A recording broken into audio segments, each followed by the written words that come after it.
채로 오늘 주신 그 본문을 읽도록 하겠습니다. 요한계시록 18장 4절에서 6절 3절 말씀인데 우리 다 같이 합독하겠습니다. 우리 4절부터 6절까지 천천히 읽겠습니다. 시작. 또 내가 들으니 하늘로부터 다른 음성이 나서 이르되 내 백성아 거기서 나와 그의 죄에 참여하지 말고 그가 받을 재앙들을 받지 말라. 그의 죄는 하늘에 사무쳤으며 하나님은 그의 불의한 일을 기억하신지라. 그가 준 그대로 그에게 주고 그의 행위대로 갑절을 갚아주고 그가 섞은 잔에도 갑절이나 섞어 그에게 주라. 아멘. 오늘 요절은 4절인데 4절 다시 한번 읽겠습니다. 시작. 또 내가 들으니 하늘로부터 다른 음성이 나서 이르되 내 백성아 거기서 나와 그의 죄에 참여하지 말고 그가 받을 재앙들을 받지 말라. 아멘. 잘해 주시기 바랍니다. 방금 읽은 요절에서 내 백성아, my people이라고 이렇게 거룩하신 주 하나님께서 하나님의 백성인 성도들에게 하시는 간곡한 말씀입니다. 그래서 내 백성아 거기서 나오라. 원래 이제 우리는 나와 그랬는데 원래 이게 문장, 명령문입니다. 내 백성아 거기서 나오라. 그래서 거기서 나오라. Come out of her. 이게 오늘 메시지 제목입니다. 그래서 오늘 메시지 가운데 우리가 마음에 좀 새기고 생각할 요점은 조금 약간 좀 이렇게 광범위하게 느껴지지만 이 시대, 그러니까 this age에 이 세상을 살아가는 그리스도인 성도들이 도대체 어떻게 살아야 하는가? 너무 큰 질문이죠. 좀 구체적으로 말하면 어떠한 마음과 어떠한 생각, 마음가짐, 각오, 결단으로 일상의 삶을 살아야 하는가를 생각해 보는 겁니다. 그리고 오늘 메시지는 지난주 메시지에서 계속 이어집니다. 지난주 메시지의 요절이 뭐였죠? 하박국 2장 3절이었죠. 이 묵시는 정한 때가 있나니 그 종말이 속히 이르겠고 결코 거짓되지 아니하리라. 비록 더딜지라도 기다리라. 지체되지 않고 반드시 응하리라. 이게 바로 요절입니다. 그러니까 지난주에 제가 강조한 것은 하나님 말씀에서 우리가 마음에 새기는 것은 눈에 보이는 현실에 착각하거나 속지 말고 또는 그 현실에 매여서 속단하거나 휘둘림을 당하지 말고 하나님의 말씀을 붙잡고 인내하며 기다리라라는 그 명령에 대해서 지난주 메시지 자세히 살펴봤습니다. 그리고 이 땅에 사랑과 정의와 공의를 세우시는 하나님의 심판을 기다리며 인내하라는 겁니다. 하나님의 심판은 정의와 공의지만 동시에 또 사랑도 구현하는 겁니다. 그런데 이제 그 하박국 당시의 그 관점에서 그 심판은 뭐냐면 첫 번째가 가까운 미래에 곧 닥치는 그 하나님의 징계 막대기인 갈대아인 바벨론 침공으로 남유다 예루살렘이 멸망하는 겁니다. 이게 심판이에요. 그다음에 두 번째는 그 다음 미래에 그 악함과 교만과 잔인함으로 바벨론이 멸망하는 겁니다. 바벨론이 심판을 받는 거죠. 세 번째는 궁극적으로, 그러니까 종말론적으로 이 바벨론과 같은 이 시대의 세상의 종말입니다. 그런데 지난주도 제가 강조했지만 우리가 눈에 보이는 현실에는 서로 상반된 감각이 있어요. 첫 번째가 뭐냐면 왜 이렇게 느리고 더뎌? 답답함이에요. 그러나 동시에 하나님의 말씀대로 지체하지 않고 반드시 응답한다는 긴박감, 텐션이 있어요. 그러니까 더디게 느껴지는 답답함과 그 긴박감, 텐션이 서로 공존하는 게 성도의 신앙생활입니다. 그런데 오늘 제가 말하고자 하는 내용은 성도들에게 있는 긴박감, 이 텐션은 뭐냐면 하나님의 말씀에 정신을 차리고 깨어있는 겁니다. 그래서 staying awake 또는 being on the alert. 깨어있는 겁니다. 이것이 해당되는 겁니다. 그러니까 성도의 긴박감, 이 텐션은 하나님의 말씀에 따라 정신을 차리고 깨어있는 것에 해당되는 겁니다. 그런데 쉽지 않습니다. 절대 쉽다고 말 안 했습니다. 여러분들 정신을 차리고 깨어있는 것이 그렇게 마냥 날랄룰루 이렇게 쉬운 게 아닙니다. 그럼에도 성도들은 하나님의 말씀에 따라 필요하면 회개를 해야겠죠. 회개하고 늘 깨어 있어야 합니다. 이에 대하여 오늘 본문은 요한계시록인데 요한계시록 제일 마지막 장 22장의 거의 끝부분에 20절에 이것들을 증언하신 이가 이르시되 내가 진실로 속히 오리라 하시거늘 아멘 주 예수여 오시옵소서 하면서 요한계시록이 마무리되는 겁니다. 그러니까 주 예수 그리스도의 다시 오심, 이 재림을 위로로 삼고 또 소망으로 삼아서 늘 정신을 차리고 깨어 있어야 합니다. 이것이 오늘 말씀의 내용이고 이게 요점이고 결론입니다. 그래서 첫 번째 보고 싶은 성경은 데살로니가 전서 5장 1절 6절 좀 천천히 읽겠습니다. 데살로니가 전서 5장 1절에 형제들아 때와 시기에 관하여는 너에게 쓸 것이 없다. 그 이유는 뭐냐면 주의 날이 밤에 도둑같이 이를 줄을 너희 자신이 자세히 알기 때문이라. 자세히 알고 있어요? 말씀에 따라 정신을 차리고 깨어있는 사람은 안다는 겁니다. 그래서 2절에 그들은 뭐냐 세상 사람들이에요. 그들이 평안하다 안전하다 할 그때 임신한 여자에게 해산한 고통이 이른과 같이 멸망이 갑자기 그들에게 이르리니 결코 피하지 못하리라. 자, 그들과 상반되는 형제들아, 그러니까 정신을 차리고 깨어있는 형제들아, 너희는 어둠에 있지 아니하매 그날이 도둑같이 너에게 임하지 못하리니 너희는 다 빛의 아들이요 낮의 아들이라. 우리가 밤이나 어둠에 속하지 아니하나니 그러므로 우리는 다른 이들과 같이 자지 말고 오직 깨어 정신을 차릴지라 라고 말씀합니다. 오늘 저는 본문을 요한계시록 18장 딱 3절만 이게 고민하다가 3절만 택했는데 이 요한계시록의 18장 4절 말씀이 의외로 요한계시록 전체를 이해하는 중요한 열쇠가 되는 구절입니다. 그래서 제한된 시간에 따라서 한번 살펴보고자 합니다. 자, 5절, 4절 보겠습니다. 4절, 요한계시록 18장 4절. 자, 또 내가 들으니 하늘로부터 다른 음성이 나서 이르되 내 백성아 거기서 나와 그의 죄에 참여하지 말고 그가 받을 재앙들을 받지 말라. 그런데 이제 그 18장 1절부터 3절까지는 이 바벨론에 대한 심판과 패망을 선포하는 그 주체가 하늘에서 내려오는 천사의 음성이에요. 근데 그 천사의 음성과 또 다른 음성, 하늘로부터 나오는 음성이 있어요.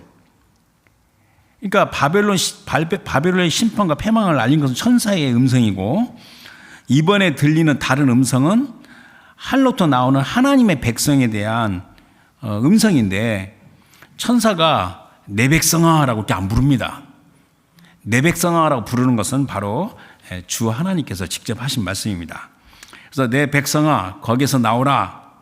근데 이 거기가 우리는 거기라고 했는데 이제 이게 원문에서는 이게 3인칭 단수 여성 대명사입니다. 물론 이제 소유격으로 된 이유는 이제 전치사 때문에 그런 건데 그러니까 여자를 가리킨 겁니다. 여성. 이게 바로 뭐냐면 요한계시록 17장에 나와 있는 많은 무리에 앉은 큰 음녀 The Great Prostitute 곧 바벨론을 가리키는 겁니다. 그래서 거기라는 것은 큰 음녀 바벨론을 가리키는 거고 에서라는 건 전치사인데 이 원문 헬라어에서는 이 뭐뭐에서부터라는 전치사가 2개가 있는데 여기는 전치사는 그 안에서 밖으로 나오는 것을 가리키는 전치사입니다. 그러니까 큰 음녀 바벨론 그 속에 있지만 거기에 있지 말고 밖으로 나오라 그 뜻입니다. 그래서 나오라 하는 것은 이게 명령인데 이게 우리 한국말하고 달리 이것은 이제 문장의 첫 단어예요. 그래서 나오라 거기에서 내 백성아 그렇게 어순이 되는 건데 이게 강조법이죠. 그래서 하나님의 음성인데 이게 강조법입니다. 근데 구약에서는 이게 종종 우리 주 하나님께서 친히 내 백성아라고 부르신 경우가 여러 번 많이 나옵니다. 그런데 그 경우를 보면 하나님의 소유, 곧 언약의 이스라엘 백성에 대한 사랑을 표현할 때 내 백성아라고 이렇게 부릅니다. 이걸 다 찾아볼 수가 없고 예를 보게 되면 시편 50편 7절에 내 백성아 들을지어다 내가 말하리라 이스라엘아 내가 내게 증언하리라 나는 하나님 곧 내 하나님이로다 그랬고 또 시편 또 하나 보게 되면 78편 1절에 내 백성이여, 그 말은 내 백성아 그 뜻입니다. 내 율법을 들으며 내 입의 말에 귀를 기울일지어다. 또 하나 예를 보면 이사야 51장 4절에 내 백성이여, 내 백성아 내게 주야라, 내 나라여. 그러니까 내 백성을 가리키는 거죠. 내게 귀를 기울이라. 이는 율법이 내게서부터 나갈 것임이라. 내가 내 공의를 만민의 빛으로 세우리라. 이 전능하신 주 하나님은 자기 백성을 큰 음녀 바벨론에서 나오라고 말씀하시는 거예요. 그런데 나오라는 그 말씀하신 그 이유와 목적이 뭡니까? 바로 그 본문에 나와 있죠. 그의 죄에 참여하지 말고 그가 받을 재앙들을 받지 말라. 근데 그는 뭐냐면 또 3인칭 단순 여성 대명사이기 때문에 그녀가 맞아요. 그녀. 직역하면 그녀의 죄와 그가 받을 재앙은 바로 그녀의 재앙입니다. 큰 음녀 바벨론이죠. 그런데 이제 그 큰 음녀 바벨론의 그 죄악, 이 죄는 이 요한계시록 17장과 18장에 자세히 설명되고 있는데 그 대표적인 게 사치와 허영입니다. 그리고 교만하고 우상 숭배하고 하나님의 말씀을 거슬리는 완고한 반역을 가리키는 겁니다.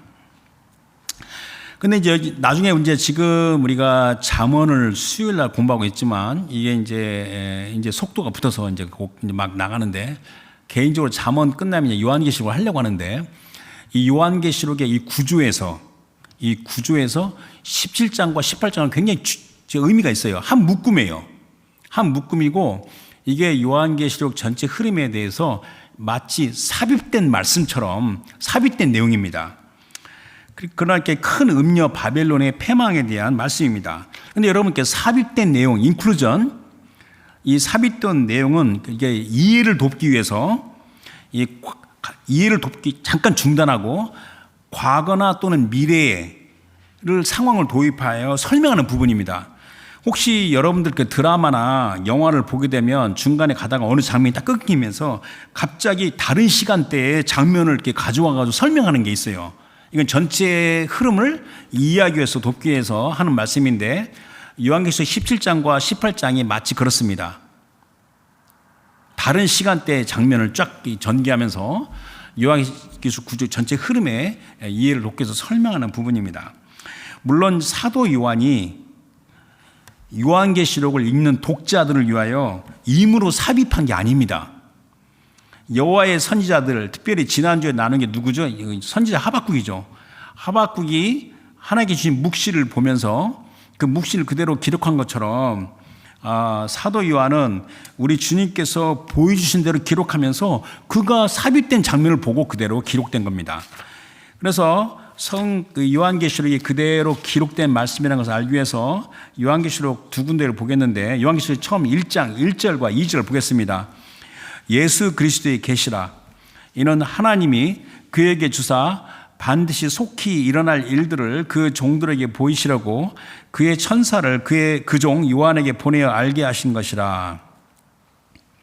요한은 하나님의 말씀과 주 예수 그리스도의 증거 곧 자기가 본 것을 다 증언하니라 했는데 요한계시록 10장 4절에 보면 또 이런 말씀이 있어요.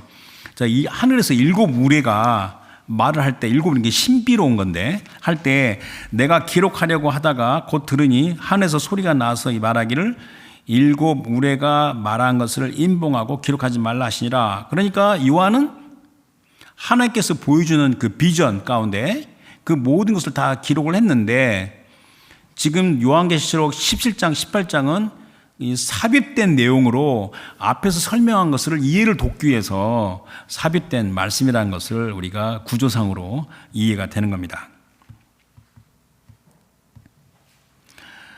요한계시록 18장은 요한계시록 17장에 나오는 큰 음녀 바벨론을 구체적으로 음녀를 구체적으로 바벨론을 언급하면서 그 패망을 설명하는 장이에요. 그래서 그 바벨론의 죄악과 폐역의 부와 권력, 안락과 사치, 풍요와 자랑, 교만, 우상 숭배를 추구하는 그 죄악인데 이 바벨론은 이 시대의 세상을 대표하는 겁니다. 이게 굉장히 중요한 포인트예요. 이 바벨론은 이 시대의 세상을 가리키는 겁니다. 그 바벨론이 그리스도의 재림으로 말미암아 하나님의 심판을 받아 패망합니다. 그런데 제가 본문을 택하지 않았는데 그 바벨론의 그 모습을 요한계시록 18장 2절 바로 앞에 나와 있는데 그걸 큰 성 바벨론이라고 이야기했고 거기에는 귀신, 디몬스의 처소는 dwelling place 또는 홈입니다. 그러니까 귀신들이 제 앞마당처럼 모여있는 곳입니다. 그리고 각종 더러운 영이 모이는 곳, 각종 더럽고 가증한 새들, 이 새들은 그냥 악령들을 가리키는 겁니다. 악령들이 모이는 곳입니다. 그래서 요한계시록 18장 2절 말씀을 이렇게 묵상해 보면 현대 그 대도시들이 많죠. 그 대도시들의 모습을 보면서 우리가 영적 상황을 가늠할 수 있다는 겁니다. 그러면 여러분과 제가 이 말씀을 가지고 우리가 지금 살고 있는 이 밴쿠버도 하나의 도시인데 이 도시의 우리가 또 살고 있는 이 지역의 상태는 어떤 상태인가라고 한번 생각을 해보는 겁니다. 또 이제 하나님의 심판으로 이 패망하는 큰 성 이 바빌론은 바로 이제 그 19장과 20장에 이제 이어서 등장하는 거룩한 성, 새 예루살렘과 완전히 대비가 돼요. 그래서 요한계시록 21장 1절과 2절 보게 되면 또 내가 새 하늘과 새 땅을 보니 처음 하늘과 처음 땅이 없어졌고 바다도 다시 있지 않더라. 지금 지구 표면의 70%가 바다인데 그 다음에 새 하늘과 새 땅은 바다가 보이지 않는다는 겁니다. 또 내가 봄에 거룩한 성 새 예루살렘이 하나님께로부터 하늘에서 내려오니 그 준비한 것이 신부가 남편을 위해 단정한 것더라. 그러니까 새 하늘과 새 땅, 이 새 예루살렘은 이 시대의 세상 바벨론과 전혀 다른 정반대의 모습입니다.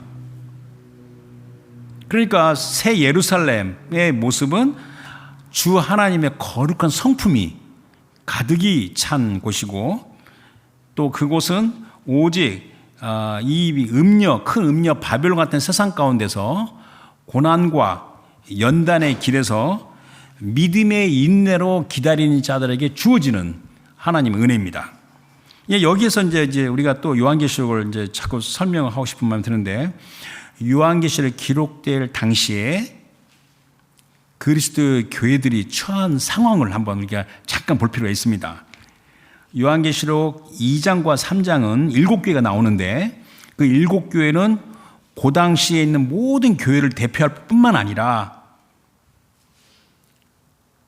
오순절 성령 강림부터 우리 주님이 재림할 때까지 지상에 있는 모든 교회를 또 대표한다고 여러 번 제가 이야기했습니다. 그런데 이제 그때 그 요한계시록이 기록될 당시의 교회들은 로마 황제 그때 도미티안인데 이 도미티안은 15년 동안 통치를 했어요. 근데 얼마나 교회를 심하게 박해를 했는지 참 골치 아픈 왕인데 그 환란 가운데 교회가 있었어요. 근데 그 교회의 성도들은 주의 말씀으로 믿음으로 인내하고 기다림에 충성하도록 그러니까 2장 3장의 요한계시록의 7개 주신 말씀이 이기는 자예요. He who comes 또는 이기는 자에게 to whom overcomes to him who overcomes 이렇게 이기는 자들에 대해서 말씀이 있으니까 이기는 자가 되도록 말씀하는 겁니다. 그러니까 주의 말씀에 따라 내가 믿음으로 이기는 자가 된다는 것은 내 육체의 연약함을 넘어서 늘 회개하며 깨어있는 상태를 말하는 겁니다. 이게 7교회에 주시는 말씀입니다. 이걸 또 보려면 또 굉장히 내용이 방대하지만 간단해 보게 되면 에베소 교회는 굉장히 좋은 교회고 열심히 봉사하는 교회인데 주님께서 회개하고 처음 행위, 사랑을 가지라 그랬고 서머나는 진짜 죽도록 고생하는 교회인데도 죽도록 충성하라 이렇게 말했고 버가모 교회는 교회 안에 있는 거짓 교훈들이 있어요. 거기에 매여 있는 자들에게 정신 차려 회개하라 라고 말했고 두아디라 교회는 너에게 있는 것을 내가 올 때까지 굳게 잡으라 그랬고 사대 교회는 네가 어디서 받았고 어떻게 들었는지 잘 생각하고 회개하고 지켜 회개하라 그랬고 빌라델비아 교회는 좋은 교회지만 주님께서 내가 속히 오리니 네가 가진 것을 굳게 잡아 아무도 내 면류관을 빼앗지 못하게 하라 그랬고, 마지막으로 라오디게아 교회는 책망을 하셨어요. 네가 열심을 내라, 회개하라 말을 했습니다. 그러면서 요한계시록 이 뒷부분에 큰 음력, 이 바벨론은 바로 로마 제국을 가리키는 겁니다. 요한계시록이 기록될 때 당시에 이 바벨론은 로마 제국을 가리키는 겁니다. 로마는 적그리스도의 사탄이죠. 사탄의 하수인 짐승으로 표현됐어요. 성경에서 짐승, 이 비스트는 거의 대부분이 강대국, 제국으로 나와요. 제국으로.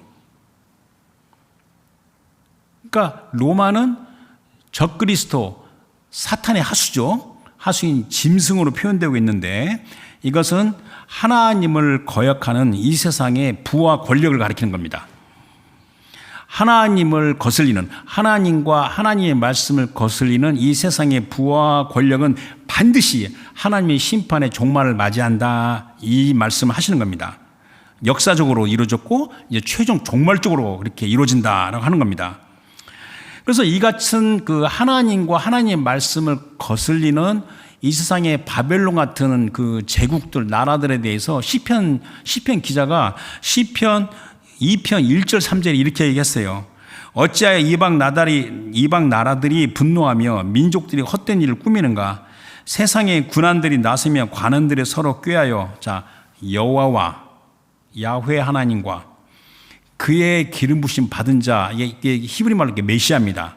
메시아와 를 대적하여, 그러니까 여호와와 메시아를 대적하는 건 이게 적그리스도예요. 대적하여 우리가 그들의 맨 것을 끊고 그의 결박을 벗어버리자 하는도다. 여기에서 이제 우리가 바벨론 단어의 의미를 좀 생각할 필요가 있는데, 이 바벨론이라는 단어의 뜻이 뭘까 하면, 우리가 이 학술적으로 고대 메소포타미아 두 강 사이에 있는 지역을 메소포타미아라고 하는데, 거기에 수메르라는 제국이 있습니다. 수메르 제국은요, 아담보다 훨씬 이전의 시대예요. 아브라함보다 훨씬 이전의 시대입니다. 거기에 그 수메르가 쓴 그 랭귀지를 아카디안 랭귀지라고 하는데, 그 아카디안 랭귀지에서 이 바벨론 뜻은 뭐냐면 Gate of Gods, 신들의 문이에요. 신들의 문을 가리키는 건데, 그러나 성경에서 히브리 단어가 가리키는 바벨은 혼동, confuse 또는 mingle, 뒤섞여 있다. 그래서 mingle, 뒤섞여 있다 가리키는 겁니다. 그래서 그 아브라함 이전에 시대를 거슬러 올라가서 첫 번째 인류 역사에서 창세기 11장 8절 9절에 보게 되면 인간들이 이게 성과 탑을 건설하는데, 창세기 11장 8절에 여호와께서 거기서 그들을 온 지면에 흩으셨으므로 그들이 그 도시를 건설하기를 그쳤더라. 그러므로 그 이름을 바벨이라 하니 이는 여호와께서 거기서 온 땅의 언어를 혼잡하게 하셨음이니라. 여호와께서 거기서 그들을 온 지면에 흩으셨더라. 그러니까 노아 홍수 이후에 그 인간들이 이렇게 모여서 그 신할 평야에 딱 모여가지고 거기에서 성읍과 탑을 건설해서 했어요. 근데 여기서 좀 중요한 게 뭐냐면, 성읍과 탑을 건설하는 그 주체, 리더가 누구냐면 함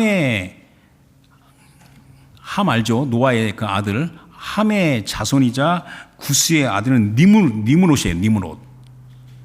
창세기 10장 8절 10절까지 나오는데, 그 니므롯이 어떻게 보면 인간이 기록된 것 중에서 최고의 그 권력을 가진 자입니다.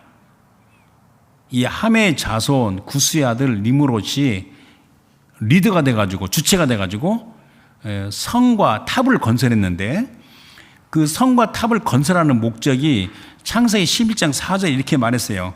그 탑 꼭대기를 하늘에 닿게 하여 우리 이름을 내고 온 지면의 흩어짐을 면하자 하되 했더니, 그러니까 첫 권력자 니므롯부터 이어져 내려오는 이 세상에 하나님과 하나님 말씀을 거슬리는 부와 권력이 바로 바벨론입니다. 그 구체적으로 역사를 보면 하나님께서 이 죄악과 폐역을 일삼는 남유다를 멸망시키기 위해서 하나님이 징계 막대기를 들으셨어요. 이게 바로 느부갓네살, 바벨론의 느부갓네살입니다. 그러니까 바벨론도 거기에 해당되는 겁니다. 그리고 이제 바벨론 뒤에 나라들이 이어지잖아요. 근데 뭐 다 말할 수는 없고 이제 그리스, 헬라 제국, 또 헬라 제국 이후에 또 로마가 들었었죠. 로마. 요한계시록에서 바벨론 로마 제국을 가리킨다고 이야기했어요. 그 당시에는 로마만 끝나요? 그 로마 뒤에 지금 거의 한 2000년 가까이 지났잖아요. 이만 뭐 2000년이 좀 안 됐지만은 지났지만 로마의 영향을 뭐라고 그러죠? 이게 라틴 문화라고 그래요. 라틴 문화. 여러분들이 이 과학이나 이 학문을 공부해도 이 라틴의 영향이 굉장히 큽니다. 라틴의 그 문화, 그 다음에 헬라의 문화, 인본주의, 이게 꽉 이렇게 붙잡고 있는 현대의 문화도 이것도 바빌론에 해당되는 겁니다. 다시 말하면 인류 역사를 통과하면서 많은 물은 사람들을 가리키는 겁니다. 많은 물 위에 앉아있는 큰 음녀 바벨론이 추구하는 것을 우리가 보통 세상적이다, 세속적이다, 월들리 또는 세큘러하다 이렇게 말을 하는 겁니다. 신학적으로. 그러니까 세상이 추구하고 성취하려는 것은 스스로 독립적으로 자긍할 수 있는 강력한 힘과 능력, 그러니까 인본주의의 경제력 또는 정치력, 군사력을 말하는 거고, 거기에 탐욕과 사치와 허영이 있고 또 음행과 우상 숭배가 있고 거룩하신 주 하나님을 거슬리고 반역하는, 그리고 무엇보다 중요한 뭐냐면 하나님의 성도들을 이 교회를 얼마나 박해를 해왔는지. 지금도 교회를 박해를 해요. 여러분들 지금도 교회가 멀쩡한 것 같죠? 안 그래요. 끊임없이 교회 무너뜨리려고 하는 겁니다.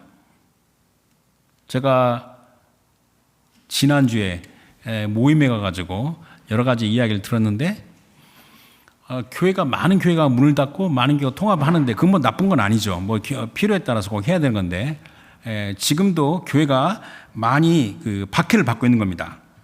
그래서 이 시대, this age의 세상은 항상 힘으로 부와 권력이죠. 힘으로 땅을 점령해 가려고 하는 바벨론들, 복수예요. 바벨론들에 의하여 주관되어 왔습니다. 이게 인류 역사입니다. 역사적으로 이 그 대적 사탄이 이게 세우고 이용한 이 바벨론들은 다 이게 적그리스도에 해당되는 겁니다. 짐승들입니다.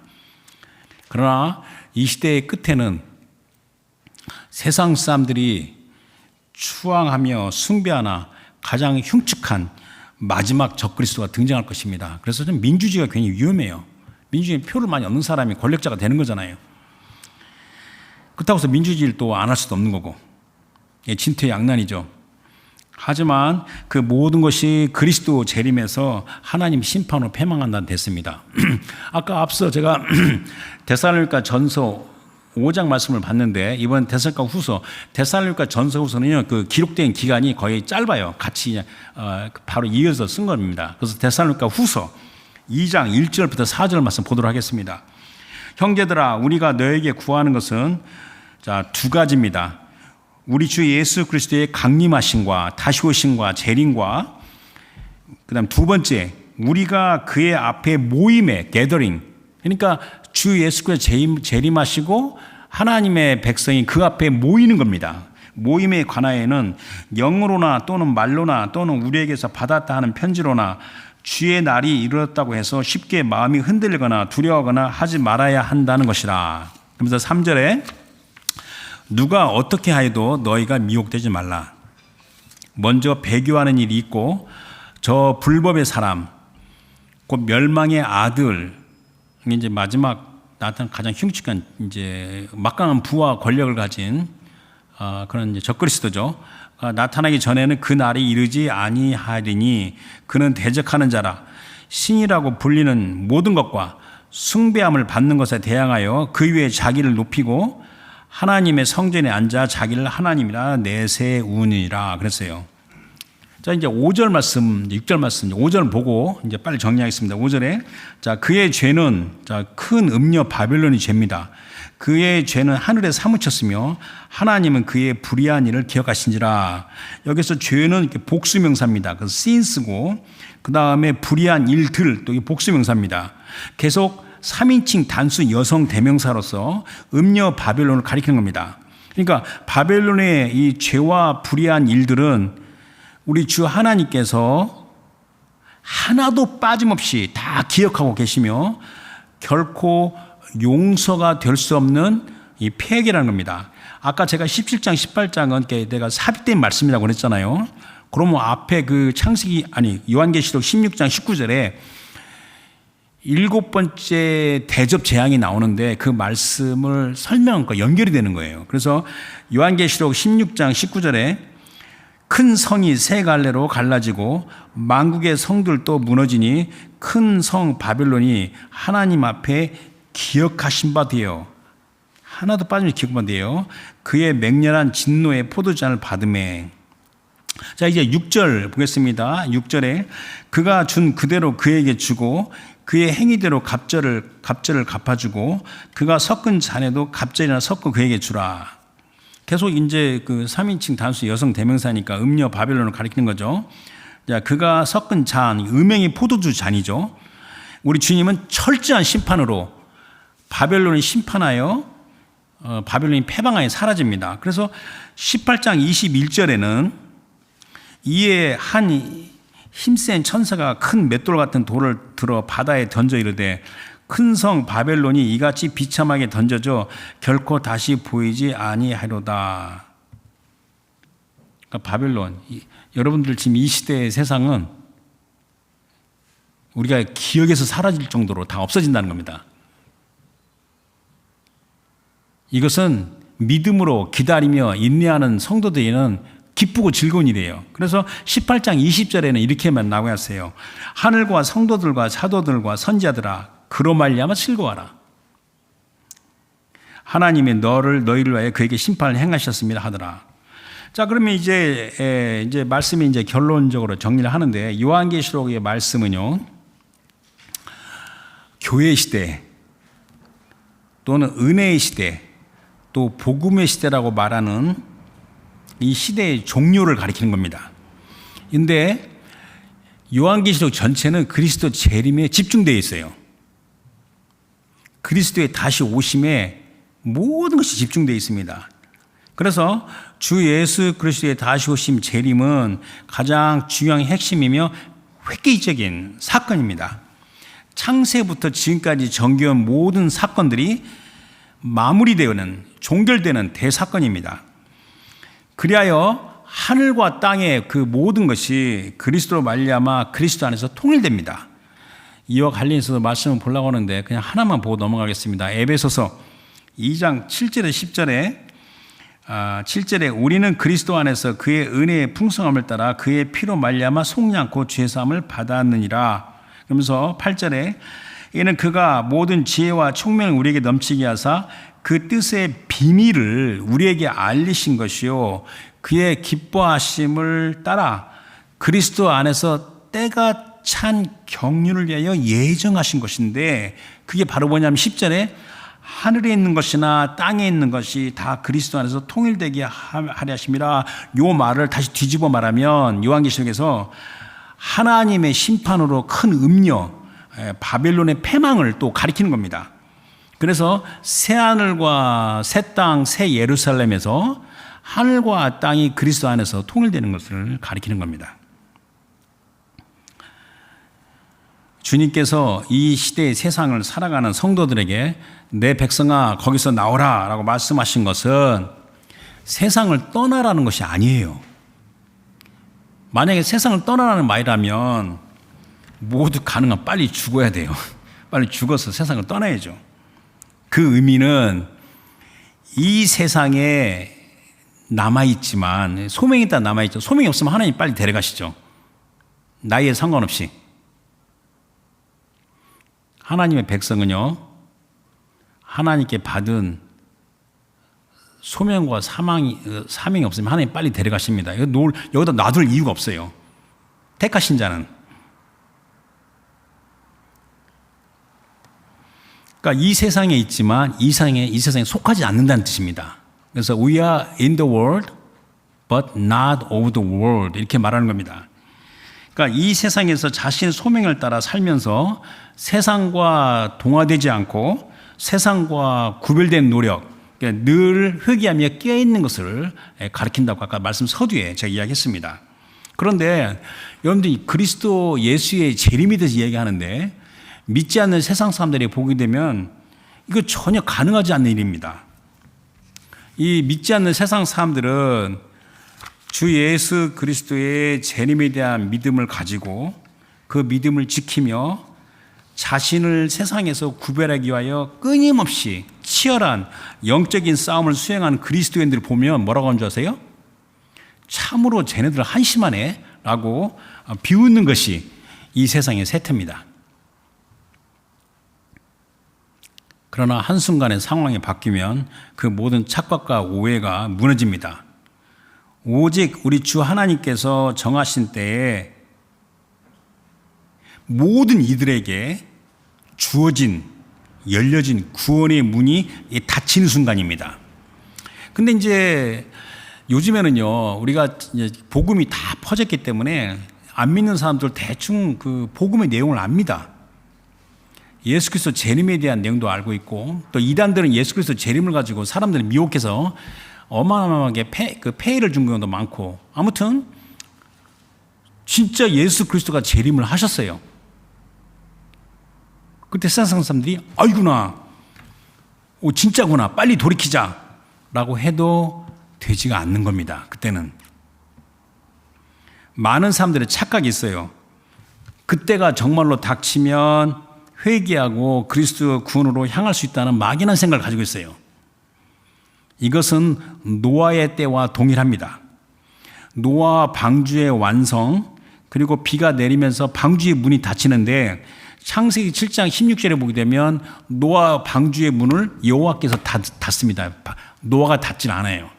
문이 꽤 크고 무거운 것 같아요. 노아의 홍수처럼 정하신 때가 되면 하나님의 백성은 지금 하던 일을 딱 멈추고 방주로 들어가야 됩니다. 요한계시록이 기록하기 이전에 마태복음 24장 30절 42절에 예수님께서 하신 말씀인데, 마태복음 24장 37절에 노아의 때와 같이 인자의 임함도 그러하리라. 홍수 전에 노아가 방주에 들어간 날까지 사람들이 먹고 마시고 장가들고 시집가고 있으면서 홍수가 나서 그들을 다 멸하기까지 깨닫지 못하였으니 인자의 임함도 이와 같으리라. 그때 두 사람이 밭에 있음에 한 사람은 데려가고 한 사람은 버려둠을 당할 것이요, 두 여자가 맷돌질을 하고 있음에 한 사람은 데려가고 한 사람은 버려둠을 당할 것이라. 그러므로 깨어있으라.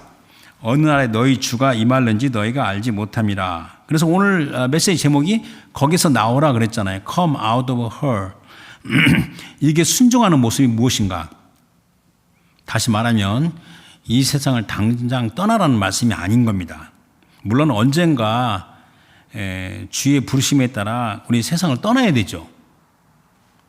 혹 우리가 세상을 떠나기 전에 주님께서 다시 오시면 한순간에 다 들려서 올라가는 겁니다. 그래서 이 세상에 있는 동안에 우리 성도들의 순종은 이 밭에서 일하고 또 집에서 맷돌질 하는 거잖아요. 자신의 일을 성실히 하면서 세상과 동화되지 않고 자신을 구별하는 겁니다. 이게 바로 거기서 나오라는 뜻입니다. 하나님의 말씀과 성령의 은혜, 그리고 늘 깨어서 기도함으로 구별된 삶을 가리키는 겁니다.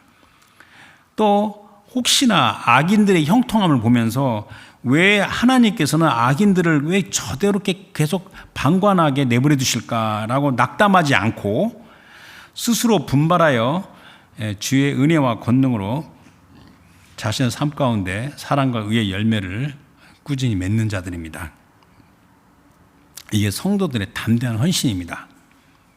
그러나 설교자도 믿음으로 기다리는 사람들 중에 한 사람으로서 성경의 말씀 말하면 하나님과 하나님 말씀을 거스리는 이 세상의 부와 권력의 형통함은 오래가지 않는다. 역사적으로 심판하셨고 종말론적으로 하나님께서 대심판을 하신다. 그래서 이제 오늘 말씀을 다 했는데 요한계시록 말씀을 기록한 사도 요한이 요한 서신서에 또 구별되라는 말씀을 한 것을 두 군데가 있고 또 사도 바울이 이 세상의 세태에서 하신 말씀 요 세 개를 보고 마치도록 하겠습니다. 그래서 요한 1서 2장 15절 17절에 자, 이 요한계시록을 기록한 사도 요한이 거의 동시대에 비슷한 시기에 하시는 말씀이에요. 자, 이 세상이나 세상에 있는 것들을 사랑하지 말라. 누구든지 세상을 사랑하면 아버지 사랑이 그 안에 있지 않다. 이는 세상에 있는 모든 것이 육신의 정욕과 안목의 정욕과 이생의 자랑이니 다 아버지께로부터 온 것이 아니요 세상으로부터 온 것이라. 이 세상도 정욕도 지나가되 오직 하나님의 뜻을 행하는 자는 영원히 거하리라. 그러면서 요한 1서 3장 2절과 3절 8절 말씀을 보게 되면 2절에 사랑하는 자들아 우리가 지금은 하나님의 자녀이다. 장래에 어떻게 될지는 아직 나타나지 않았다. 그러나 그가 나타나시면 우리가 그와 같을 줄 아는 것은 그의 참모습을 그대로 볼 것이기 때문이니 그러므로 3절에 주를 향하여 이 소망을 가진 자마다 그의 깨끗하신 같이 자기를 깨끗하게 하니라 하면서 8절에는 또 어떻게 말씀하셨냐면 죄를 짓는 자는 마귀에게 속했다. 큰 음녀 바벨론이 귀신들의 처소가 되잖아요. 거기에 동화된 자는 그들에 속했다. 그래서 마귀는 처음부터 범죄함이라. 하나님의 아들이 나타나신 것은 마귀를 멸하러 하심이라 그랬고, 마지막으로 갈라디아서 1장 4절 5절에 사도 바울이 이 세상 세태에 대해서 하는 말인데 생각나서 4절에 그리스도께서 하나님 곧 우리 아버지의 뜻을 따라 이 악한 세대에서, 영어로는 from the present evil age, 우리가 살고 있는 세상이 얼마나 악한지 이 악한 세대로부터 우리를 건지시려고 우리 죄를 대속하기 위하여 자기 몸을 주셨으니 영광에 그에게 세세토록 있을지어다. 아멘. 그렇습니다. 그래서 오늘 말씀 내 백성아 거기서 나오라 하는 것은 지난주 하박국에 있는 말씀에 이어서 믿음의 인내로 주의 말씀에 따라 기다리면서 자신의 소명에 따라 성실히 살아가면서 늘 정신을 차리고 깨어있는 것, 구별되어 있는 것을 가리키는 겁니다. 이게 얼마나 중요한지. 그래서 오늘 이 말씀은 사실 또 요한계시록 전체 말씀을 푸는 굉장히 중요한 말씀 중에 하나입니다. 그래서 우리 성도들은 오늘 말씀처럼 비록 더디고 답답하게 느껴진 현실이고 주변에 악인들의 형통함이 너무너무 괴롭히고 또 동시에 주의 말씀에 따라 지체하지 않고 오신다는 그 긴박감이 있는 상태에서 우리가 뭐냐 하면 믿음의 인내로 기다리며 늘 정신을 차리고 필요하면 회개하고 그리고 구별된 삶으로 나아가는 겁니다. 그래서 다 구별된 살기를 다시 노력합시다. 주신 말씀 생각해서 기도하겠습니다. 오늘 말씀은 하나님 아버지 그렇게 선지자들과 사도를 통해서 주신 많은 말씀들 가운데 사랑하는 내 백성아 거기서 나오라 이 말씀만 잘 새기면서 정신 차리며 회개하며 깨어서 구별되겠습니다. 주님 그 명민한 깨어있는 영성을 허락해 주십시오. 다 같이 기도하겠습니다.